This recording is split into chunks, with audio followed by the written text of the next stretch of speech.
Hey folks, so today we're back. We're working on our hyperrealistic eye, and we are going to complete steps 11 through 16 for today.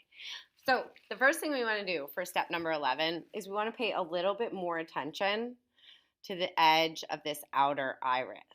Right now, it's really, really smooth. So, we're going to add a guideline that's going to help us to make sure that we create this nice jagged little dark edge around the outside of the iris. So, you're going to start right up here on your eyelid. Remember, this line has to do with the texture on the iris here at the edge, and the top half of the iris is covered up. So, I'm going to start right there on the eyelid. And I'm going to create this line, and I guess the best way to describe it is it looks like a little mountain range that runs along the edge of your eye. So you can see it there. If you were to like flatten it out, it almost looks like it could be mountains. You could have like some little cactuses in there, but don't actually put those in. You're just doing that horizon line of the mountains. And remember, we don't want to make a pattern because this is something that's natural, and we learned that natural things don't often have patterns. That's why it's such a big deal when you run across things like Fibonacci's spiral. So just make this really, really random and follow it all the way around until you get back to that eyelid that's overlapping. Once you're done with that, you have completed step number 11. So then you're ready to move on to step number 12. And for step number 12, we need to fill this in with that spoke-like texture. So I'm going to zoom you in just a little bit. And when I go to color this in, I'm going to color from the outer edge toward that line, and I'm going to make the end of my line go slightly past this edge. That way it's really nice and wiggly, but it looks like these little ends of a line instead of like a smooth drawn line.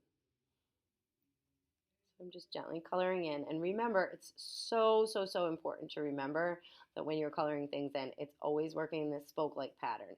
We're never coloring horizontally, because even this little tiny bit right here is part of that starburst-like design that you guys see when you're looking at the eye and trying to figure out how to draw it. And again, remember, turning your paper as you draw is a really good way to make sure that you're keeping that spiral-like pattern.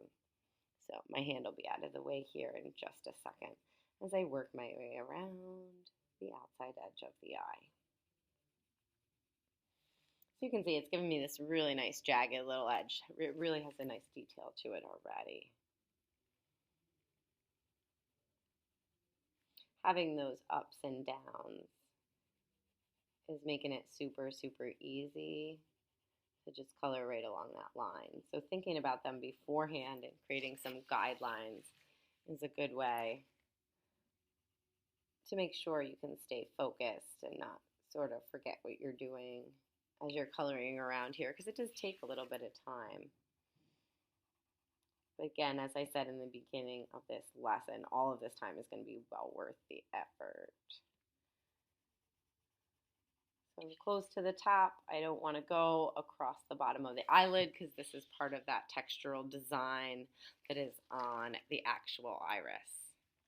And there you go. This is the end of step number 11. Just giving that a nice dark value, working that spiral-like design just a little bit more.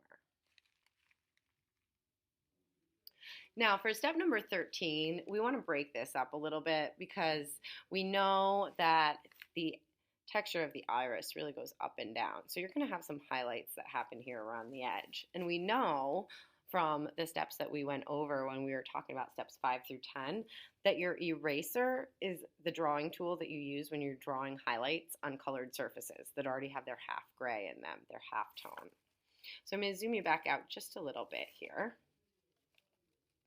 And I'm going to pull the edge of that eraser, and anywhere that I have these white areas, see, I can already find where they should be. I'm going to start to open that up by just erasing some of it. So again, here's another light white area. Remember, like step number 2, we began to define where those highlights and shadows, or maybe step number 3. So just follow those. It makes it so much easier at this point. I can find those areas where it's light, and that's where I can go ahead and pull in those highlights, just like that. And then once you've followed your highlights that you can still see here to create some broken up highlights in that outer edge, you have completed step number 13. Now, for step number 14, it's really simple, but we want to take some of these highlights and go all the way from the edge of the outer iris to the pupil. So I'm going to find some areas where those will stand out. So as I look at it, I have this dark area here. I might want to pull just a highlight there, all the way from that pupil to the edge of the iris. These are the highlights that are on the cornea. So these are the ones that are highlighted on that clear coating that covers up our open pupil and then all of those jagged, rugged layers of iris that are there. And then again, I'll find another spot. I think here's a nice spot right across to put another one. Here's a nice dark spot. I could add one. Maybe right up in here. But don't add too many of them, just a few, just to break it all up. Again, always making sure I'm working that spoke-like design here. I have another one right here. There we go. And also another thing I'm doing, even though it's not a step, is I'm making sure to keep my paper clean, erase anytime it goes outside of where I want it to go, all of those things. And then once you've pulled some of those long cornea highlights, you have completed step number 14. Only 2 more to go.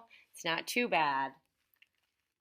Now, this next step is critical. This is the step that really makes this look like the iris. So it might be a good time to go back to steps 5 through 10 of this lesson and click on that eye so that you can just remind yourself what that texture looks like.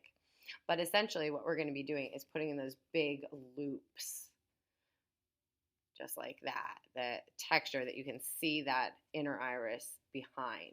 So to do that, I'm again going to be drawing with my eraser because I'm drawing a lighter value on a colored area that already has its gray tone. I'm going to make sure that they overlap this line. So they should overlap the line that separates the inner iris from the outer iris. And I'm going to make a McDonald's M shape. So the bottom of my M is going to start down here, and it's going to loop up. So it's like so important that you have those loops. That's why I say a McDonald's like M. But you're going to go ahead and you're going to put that in.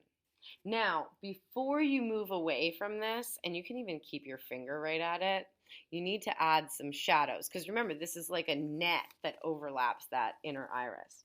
So you're going to do the same technique that you did to add the shadows here and here. And you're going to gently color back and forth right in this opening, coming down about 1/4 of an inch with some really, really light pressure. Then you're going to go ahead and you're going to do the same thing over here, following along that little loop and coming down about 1/4 of an inch. Now, the last place that you need to add a highlight is right here in the top of the M. So find that little loop there, and then pull that loop and shade that one, but this time you're shading it towards the pupil, just like that. So now that's how you create that texture, so you can see it happening there. So I'm going to go ahead and I'm going to add a few more of those M's. Again, I'm going to find a spot. I'm going to loop that M shape, and again, if it's not perfect, that's only going to make it look more realistic.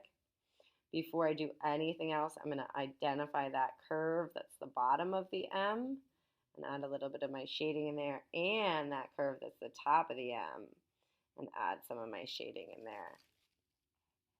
And again, you can add as many or as few of these as you choose, because it does really give it that awesome texture. I'm going to add one more after this one, so you can see I'm working a little bit quicker, but it's very, very light, and I'm just scribbling another layer close to the top when I want it to darken up. I'm not forgetting to find that inner part right there and add a little bit of that blendable value. And let me see. I'm going to add one more in here. I'm going to keep this guy pretty small. And remember, even if your M here doesn't overlap, this top part is going to overlap.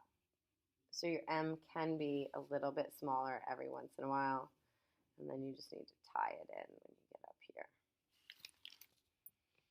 And once you have those M shapes, and then once you've erased that M shape, you've added that shadow underneath, you are done with step number 15.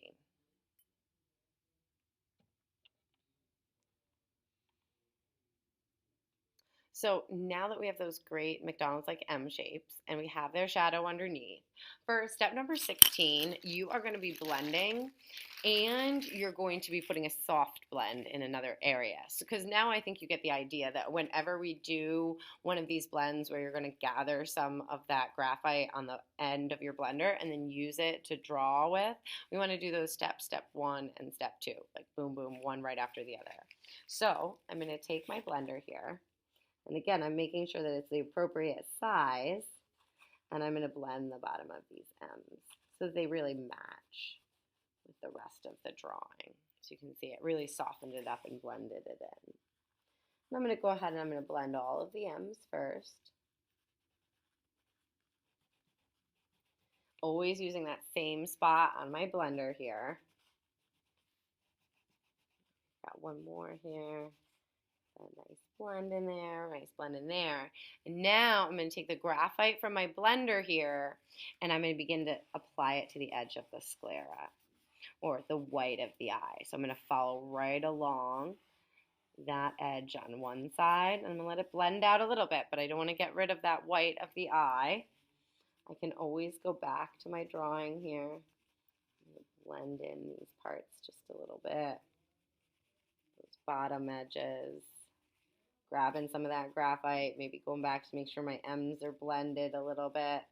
Never blending the whole thing, but grabbing some graphite so that then I can come over to this side.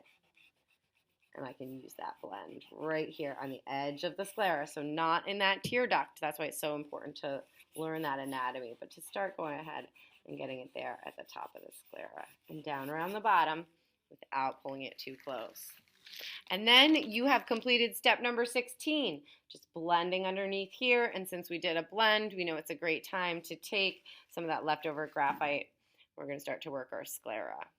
So you've really done a ton of work so far. I hope you enjoy this. And that is the end of step number 16 for today.